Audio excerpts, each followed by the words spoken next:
If any of you are interested in the history of the Crusades, or just the medieval era in general, then you may have come across a mysterious group of people known as the Tafurs. They are not mentioned in many sources, and when they are mentioned, it is almost never in much detail, and the information on the internet is scarce, with a couple paragraphs and articles here and there. Today, we are going to look at this mysterious group of crusading people who took part in the First Crusade to the Holy Land of Jerusalem. First, let's describe what they took part in, which was the First Crusade. The First Crusade lasted from 1096 AD to 1099 AD, and resulted in sizable gains in the name of Christianity. In 1095, Pope Urban II and the rest of Western Christianity were responding to an appeal from the Byzantines for help. The Emperor, Alexios I Komnenos, wanted help from the Christians in reclaiming Jerusalem and the surrounding areas from the Muslims who took Jerusalem from Christian hands in 638 AD. The Seljuk Turks were the ones who now controlled the area after essentially a revolving door of Muslim powers held the region and the city. Pope Urban agreed to help and went around Clermont, France in the Duchy of Aquitaine, preaching for a crusade to reclaim the lost city of Jerusalem and the Holy Land. A council, the Council of Clermont, was held from the 17th to the 27th of November and is known for the speeches about the First Crusade, but it also had other reforms and objectives, like excommunicating Philip I, the King of France at the time, reducing feuds among the Franks, and more. The preaching that led to the crusade was a rousing success, and many joined in the movement to reclaim Jerusalem. Many nobles, like Godfrey of Bouillon, Bohemond of Toronto, Raymond IV of Toulouse, and Tancred of Hauteville all joined in the planned crusade. Eventually, the First Crusade, or the Prince's Crusade as it is also known, left Europe, and 3 years later, in 1099, Jerusalem lay back in Christian hands, and it set the framework for Christian states in the Levant. The First Crusade was preceded, though, by another crusade of sorts, known as the People's Crusade or the Peasants' Crusade. This is where the Tafurs come into play. This crusade was built up of common, non-military-oriented people, and this crusade was sparked and partially led by Peter the Hermit, an ascetic and a hermit who had visions of Jerusalem falling back into the hands of the Christians. Peter supposedly visited the Holy Land before, and after the preaching for the crusade by Pope Urban II, he went around the Western European region, from Champagne to Cologne, leading his followers on his vision of the crusade. After leading his followers through most of Europe, in the territory of the Byzantine Empire, he turned around to go back and talk to Alexios, the emperor, but while he was gone, a large chunk of his army got destroyed by the Turks. His army, without firm organization and discipline, was unable to be a threatening force on its own, but it did ultimately survive and join with the official First Crusade. And in 1099, when Jerusalem was finally captured, he returned to France and had a successful monastic career. During the time of Peter, the Tafurs and the focus of this video joined his movement. From what little we do know, the Tafurs were a group of willingly impoverished individuals who joined the Peasants' Crusade and Peter the Hermit when their leader, King Tafur, joined up with Peter sometime in the late 1090s. Tafur, according to some, means essentially vagrant or vagabond or even beggar. And the name origin is still unclear and is still debated, and all we know is that they were led by a nameless Norman knight, aka King Tafur, and this king relinquished weapons, armor, and clothing, and his followers dutifully did the same. They wore sackcloths and no shoes, and carried farm equipment for weapons. The group took vows of poverty as an honor to God. According to the author Robert Payne and his book The Dream in the Tomb, which recounts the Crusades, the Tafurs were the expendables, the poor devils who followed the army to pick up scraps.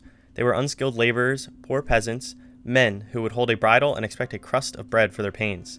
They were the scavengers of the battlefield, but they were also to be found among the most daring of the warriors.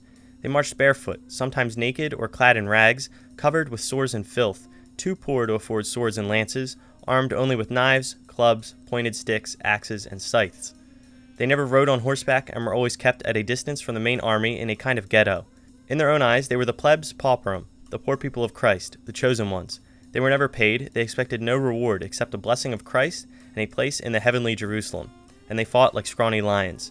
They were the rabble that accompanied all medieval armies, but with a difference. At a word from their king, they became shock troops, and they sometimes won the battles that were credited to the crusading knights. The Tafurs were known to be particularly vicious towards their enemies, having little regard for themselves when they attacked the Muslims as well. They were supposedly allowed to keep their booty from fallen enemies, and took their armor as it was seen as a sign from God as allowing it to occur, as they had beaten their enemies justly, though some contest this. So after a while, some of them were potentially armored, and not the totally broke, sackcloth and shoeless crusaders who began the journey. They were held in contempt by most of the princes of the Crusade, though, when the two Crusades, the People's Crusade and the official First Crusade, joined together because of their lack of regard for most of their companions, scorning their wealth and money. Due to their brutality, they were highly feared by the Muslims, and according to Norman Cohn, author of The Pursuit of the Millennium, The Muslims, though they faced the crusading barons fearlessly, were terrified of the Tafurs, whom they called no Franks, but living devils. The Muslims, who were terrified of them more so than the other crusading armies, was largely because of their notable and most well-known trait, cannibalism. It was said that they flayed the Turks and removed the entrails. By boiling and roasting, they cooked the flesh, thus they ate while tasting no bread. Now, on their accused cannibalism, they were likely not actually eating the flesh of their enemies. It was and remains a commonly said thing that Crusaders were known to be cannibals or have engaged in cannibalism before. King Richard in the Second Crusade and his troops were said to engage in cannibalism as well, though for different reasons, but both stories are likely untrue, especially for such devout Christians of the time. What is more likely is that the rumor was spread to the Muslims to intimidate them and make them terrified and hurt their own courage and morale to defend against the Christians.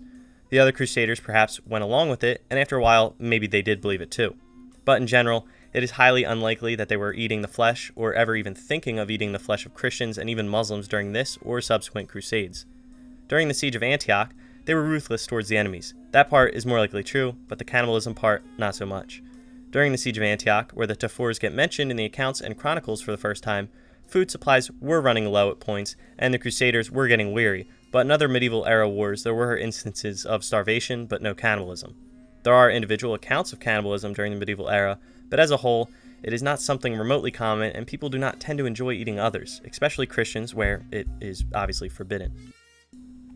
It was during the siege of Antioch that for the first time we see the strange tribe of the Tafurs. They had been there from the beginning, invisible, because the chroniclers thought so little of them that they were mentioned very rarely. Nearly everything we know about them comes from the Chanson d'Antioch, an enormously long poem written by Richard the Pilgrim and the grandeur of Dewey. There is not the least doubt that the Tafurs existed and played an important role in the Crusade. We see them in battle, and sometimes we are aware of their presence even when they cannot be seen clearly. Sometimes we have a glimpse of their faces, hollow cheeks, burning eyes, ragged beards, wild hair falling to their shoulders. If we could look closely into their eyes, we would see spiritual exaltation and terrible despair. Just to add, the siege of Antioch took place during the First Crusade in 1097 and 1098 on the Crusaders' way to Jerusalem through Syria. Two sieges took place in succession. The first siege by the Crusaders against the city held by the Muslim Seljuk Empire lasted from October 20th, 1097 to June 3rd, 1098. The second siege of the Crusader-held city by a Seljuk relieving army lasted 3 weeks in June of 1098. Leading to the Battle of Antioch, in which the Crusaders defeated the relieving army led by Kerboga, and the Crusaders then established the Principality of Antioch, ruled by Bohemond of Taranto.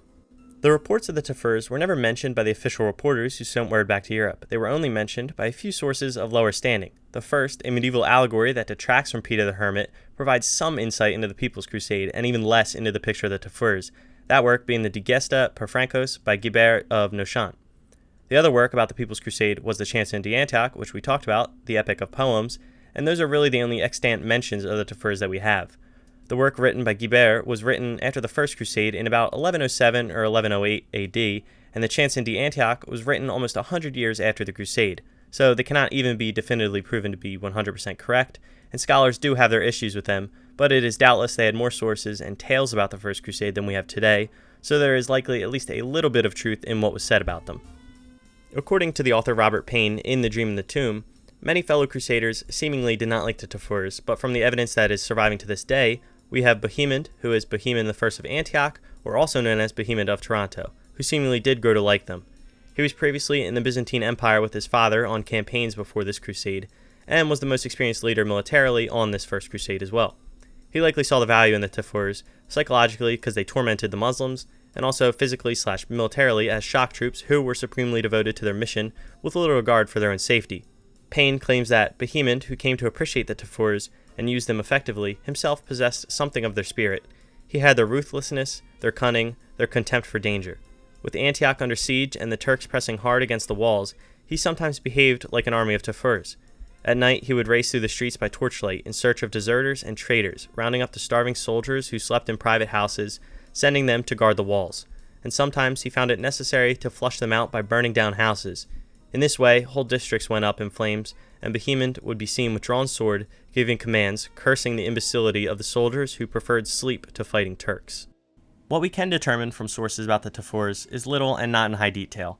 It is hard to paint an accurate picture of a group of poor Christians who fought in the Levant 1,000 years ago, and we have to go by vague sources who were not even there or secondhand accounts of them 100 years later. The English sources that we have are few and are essentially summaries of the French original sources that do mention them, and even in the French sources, there's not a lot either. And not a lot can be said definitively about them, except that they very much likely existed and died to reclaim the Holy Land from the Muslims. A lot is speculation and up for debate, like what they wore, what they did, and if they were actually cannibals or not. As noted from the sources, some say they were, and some say that they were accused of cannibalism, leaving vague uncertainties. But that is all there is, and probably all there ever will be.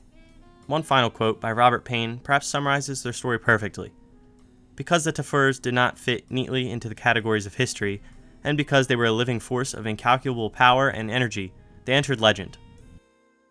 Their story has been told. A group of ragged peasants from Europe marching their way across the continent to go fight for their armies and eat the flesh of their enemies. A group where their leader, a nameless knight, would force his followers to be like him, poor and destitute, while fighting bravely with little, is certainly a great story and legend. The sources that tell of them conflict perhaps with reality, and are not always the most truthful, but that is what we're left with, like it or not. Alright, that about does it for this video. I know it was shorter than my iceberg videos and different format-wise, but thank you so much for watching. Ever since I read about these guys, I wanted to make a video on them that would tell their story with what little we do have. And again, as I said in my last videos, if I get stuff wrong or did not include everything, feel free to let me know. I would love to hear your opinions on this group down below, and there's like really not a lot on them. And if you want to subscribe or like this video, I'd appreciate it, but if not, that's cool too. I appreciate the support I have been getting. It is truly awesome. I love all you guys. But yeah, that about does it. Thank you so much for watching, and hopefully a new video will come soon. Goodbye, you lovely people.